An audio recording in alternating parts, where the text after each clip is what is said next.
It's like an algorithm that you can rely on. It's a cognitive script, a mental shortcut that you can pull out whenever the situation is right. Even if you are talented, you can't succeed without having great habits. You don't need to lose weight, you need better eating habits, and then your weight will always be around where you want it to be. You don't need more money, you just need better financial habits, and then you'll always have enough money to manage the thing that comes up. You can be the architect of your habits rather than the victim of them. A lot of the time people talk about, I want to have more money, or I want to lose weight, or I want some kind of result. But the truth is, your bank account is a lagging measure of your financial habits. Your weight is a lagging measure of your eating habits. Your knowledge is a lagging measure of your learning and reading habits. And so it's actually, we think the thing that needs to change is the bank account or the test score or the number on the scale, but actually the thing that needs to change are the habits that precede those outcomes. Every action you take is kind of like a vote for the type of person you want to become. And if you can master the right actions, if you can master the right habits, then you can start to cast votes for this new identity, this desired person that you want to be. Doing one push-up does not transform your body, but it does cast a vote for being the type of person who doesn't miss workouts. The technical definition of a habit is a behavior that has been repeated enough times to be more or less automatic. So things that you can do pretty much without thinking about them. Unplugging your toaster after each use, or tying your shoes, or brushing your teeth. Things that you pretty much just go on autopilot when you do them. Now, why does the brain build them? What role does it play? Well, as you go through life, you need energy to survive. And this is true not just for humans, but for all organisms need some kind of energy to survive. And getting energy requires energy. You need to eat food to be able to walk around and find the next meal. Using energy is expensive because the more energy you use, the less you have available for the other things that life throws at you. And so your brain is looking for ways to conserve energy whenever possible. And habits are a great method for doing that. So for example, when our ancestors were roaming around the savannah, if there was a berry patch 100 meters from you, it made sense to go to that berry patch rather than one that was like on the other side of the mountain, right? You would choose the path of least resistance. And eventually, what your brain learns is, oh, whenever I'm by this tree, that means the berry patch is 100 meters away. And so the tree becomes a signal that, hey, food is over there. And your brain is always picking up on these signals throughout life that indicate where things are at. And the more that you come across those signals, the more you automate your response, and pretty soon you're taking a right when you get to that tree, even though you're not even thinking about it, you're just doing it automatically. And it makes that whole process of finding energy, solving the problems of life, and getting through things easier. It requires less energy and attention and effort than it did before.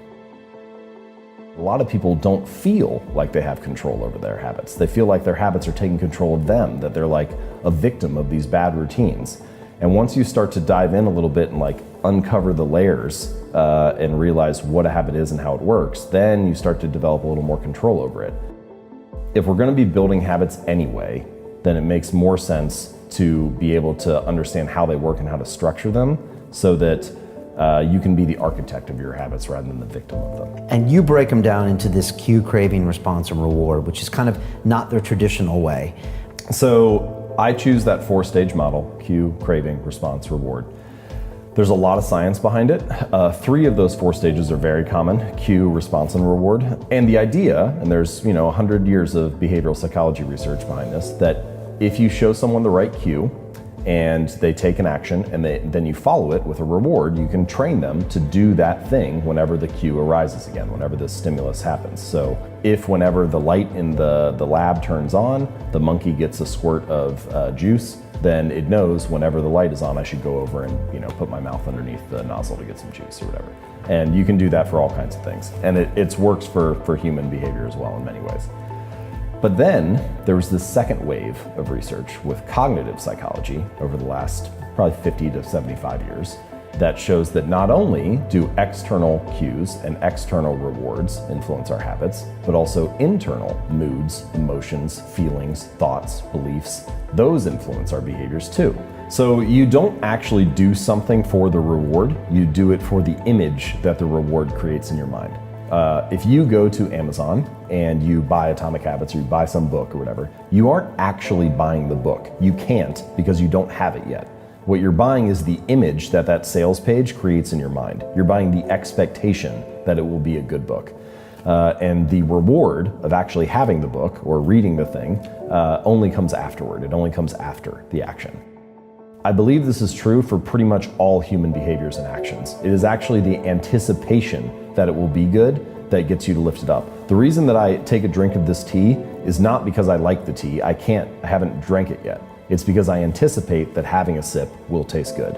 And so it's actually the anticipation or the hope, the prediction of what is to come that motivates all actions to occur. The craving motivates you to act, then you take the action, and then there's the reward, and the reward serves two purposes. And the first one is that it satisfies the craving that came before. So if the thing that got you to buy the online course or that got you to sign up for the personal trainer at the gym was the hope or the anticipation that, oh, if I do this, then I'll be getting fit, or if I do this, then I'll be, getting the ideas I need to build my business or whatever.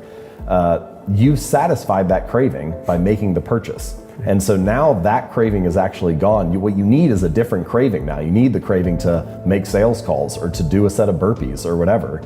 That's the new craving that you need to actually stick with the real thing. You've fulfilled the craving that motivated the purchase. We mentioned the 4 stages: cue, craving, response, reward. And for each of the stages, I've come up with what I call a law of behavior change. So for the cue, the first law is to make it obvious. For the craving, the law is to make it attractive. Response, make it easy. And reward, make it satisfying. The first idea is you want to make the cues of your good habits obvious, available, visible, easy to see. The easier it is that they catch your attention, the more likely you'll fall into the habit. To break a bad habit, you just invert each of the 4 laws. So rather than making the cues of your bad habits obvious, you want to make them invisible. Rather than making it attractive, make it unattractive, make it difficult, make it unsatisfying. And an example, what is a good example of that for good and bad habits? So one of the places I like to suggest starting is with what I call environment design. So basically, the things that are on your desk at home, your kitchen counter, your office at work, they influence your behaviors.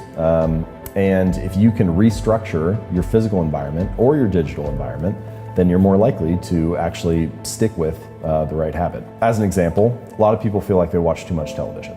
So walk into pretty much any living room, where do all the couches and chairs face? They all face the TV. It's like, what is this room designed to get you to do? And now I'm not saying you have to restructure your entire house, but there are a range of choices you could make, right? You could take the chair and turn it away from the television and have it face a coffee table with a book on it. Or you could put the TV inside a wall unit or a cabinet, something behind doors, so you're less likely to see it. But you can also use it to promote good habits. So, for example, I used to buy apples and I would put them in the crisper at the bottom of the fridge, and I wouldn't see them because they were tucked down there. And so then 2 weeks later, they would go bad and I get annoyed because I'm throwing food out and throwing money away. And so I bought a big display bowl and I put it right in the middle of the counter and put the apples in there, and now they're gone in like 3 days just because it's obvious. Same thing was true when I built a flossing habit. I realized that for many years I would brush my teeth twice a day, but I would only floss every now and then. I was like, well, why is that? Well, one of the reasons is because the floss was in a drawer in the bathroom and I just wouldn't see it. It was tucked away down there. So this time I bought a little bowl and put it right next to my toothbrush and put the floss in there. And now brush my teeth, put the toothbrush down, pick the floss up. Now I floss twice a day, which I've been told is excessive. So it's, it's like all I needed was that environment change, and those habits were kind of able to fall in line. I heard a similar story with Google when they designed their workspaces. They put the healthy drinks in front and then the non-healthy drinks like behind. Yep. So they don't try to restrict them from you, because then everyone will be like, what the hell's going on? But it's just easier to grab water and I think fruit, and you have to like reach really far back to get like the sugar stuff. You don't need to lose weight. You need better eating habits, and then your weight will always be around where you want it to be. You don't need more money. You just need better financial habits, and then you'll always have enough money to manage the thing that comes up. And so it's really the habits that need to change, not the result.